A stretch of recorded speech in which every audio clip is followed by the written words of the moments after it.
Ma'am, weekly tarot card reading haipetang yengase ko Sunday da hapkadam ne Sunday hapodare ko Monday do na hapage card taret khatang mo chaga taret sidagi isha isha gi ipok numit ko adugi hadi pok numit ki matung ina da mai yengase ko numajing yengase ko handa kapta yena numajing pokpa mi ngai yoina ko ama katang thoi card se ma'am lo thore ko amam katang numajing do ka ba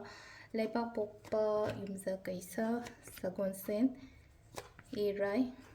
thangja shamlap pa yamna short reading ni ko haidi weekly reading da yamna ten tak na message macha ma haipetang yeng se ko handa hapta se ke kamai nomajing ko nomajing se leina thona leyo ki ga no haina lai ko khai ahan bada ko se se nomajing gi oina oidone ko haidi ke no ma tong matam da confident leyo aina chatori ba aina tawdori ba thabak se ko nang tawba ngam ga ni habane se ko you can do it go for it ne se lai se ko aduga aingon da kana ba kai gumba syamna la kani ko se na khoi gi nomajing ko ningdo ka ba ko ningdo ka ba gi na se lai se ko thawai katang nuai ta ba ko thawai nuai ta ba emotional pain oiba katang confusions kumba kai gumba yamna leiba haitara ko adagi sum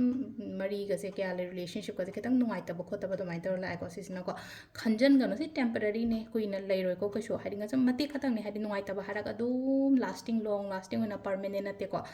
hadi nushit ki type dum paitho ke lechin tha ba gi type to ise card se ko sisna koi gi kaino oire ko duga ahum suba ko leba pokpa gi oina se leina ko wakhan shanti oina layo ko sile je ko shawgono yaringe haite mind se relax toroga layo ko aduga ashawba kari kra leino ko sugo maps loi thado ko loina yana ba balance ko tar kadi yam nungai gani yam phagani ko sisna akhoi gi leopa gi le ko yumja kaisa ko yumja kaisa gi na hadi kai no lakada bu khot kada bu yam leire hata su khara tappe ko thuna lakpu su orasano ko sida tapte tappe handa haptai mot mahutta mathangi hapta da mai laksarani ko yumja kaisa gi na sagon sen gi na sida leise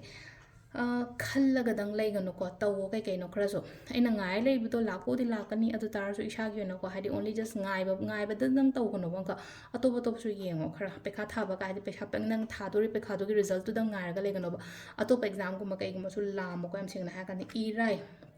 Irai से यारिंगे balance तौनब होटनरीको हादि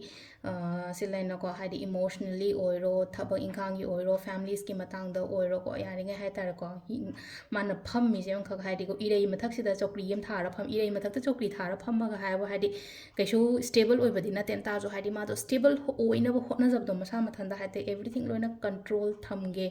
balance तौगे हायबगे Damai तौरगा खंजरिको हादि लोइना हादि emotions करी क्रासुगुम ma'am से लोइना उथोक्तब मिगोंदा high तौरगा थम्बको अदो से last की सेना अखोइगी थांगजको थांगजेना कीगनो कैनोमा तौबो मतमदा इसागी ओइना हादि कीबा खोटपा सुगुम ma'am से लोइ थादोको थबम तौ मतमदा कीगनो कीबा खंगदना तौबो तादि हादि लाइफ से चेंजेस हम लाकनेको फादबा खोटपा सिंपल ओइना हारबदको अदो से लेरे अखोइगी को हप्तागी ओइना tarot card reading ma'am thank you